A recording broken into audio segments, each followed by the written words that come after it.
பிரச்சனை எங்கடான்னா, நான் என்ன பண்ணலன்னா, வெளியே பார்த்துட்டு என்னை பார்த்தது தப்பு. என்னை பார்த்துட்டு வெளியே பார்த்துருந்தேன்னு வச்சுக்க, எதுவுமே இங்கே விசேஷம் இல்லை. உன்னை விட ஒரு விசேஷம் இந்த உலகத்தில் இல்லவே இல்லை. கருணையாளன் உன்னை மாதிரி ஒருத்தரையுமே செய்யலை. நீ யாருன்னா தேடிப்பார். உனக்கு கூணு விழுந்துருக்கலாம், உன்னை மாதிரி கூணு யாருக்கும் இல்லை. உனக்கு ஒரு விரலோ ஒரு கையோ இல்லாமல் போயிருக்கலாம், உன்னை மாதிரி இல்லை. உன் உயரம் கம்மியாகவோ இல்லை அதிகமாகவோ இருக்கலாம், உன்னை மாதிரி.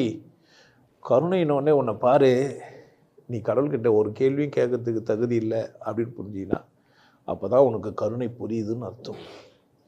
நிறைய பேர் கருணைனாக்கா யாருக்கோ போய் இறக்கப்பட்டு ஏதோ கொடுக்குறது, அதெல்லாம் ஆணவம், அது திமிரு.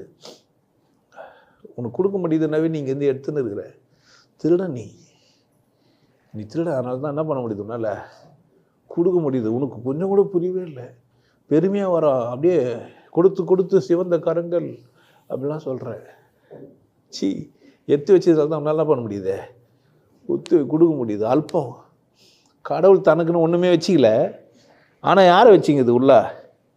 நீ நன்றி உள்ளவனாக இருந்தால் முதல்ல செய்ய வேண்டியது, உன்னை படைச்சது எது? அந்த கேள்வி கேட்கல, ஆனால் படைச்சதுக்கிட்ட போய் கேள்வி கேட்குற, என்னையா இப்படி படைச்சேன்னு. படைச்சது எதுன்னு நீ கேட்கல, இப்படி செஞ்சுன்னு தான் கேட்குற. எப்படி செஞ்சிருந்தாலுமே உன்னை செஞ்சிருக்குது இல்லை.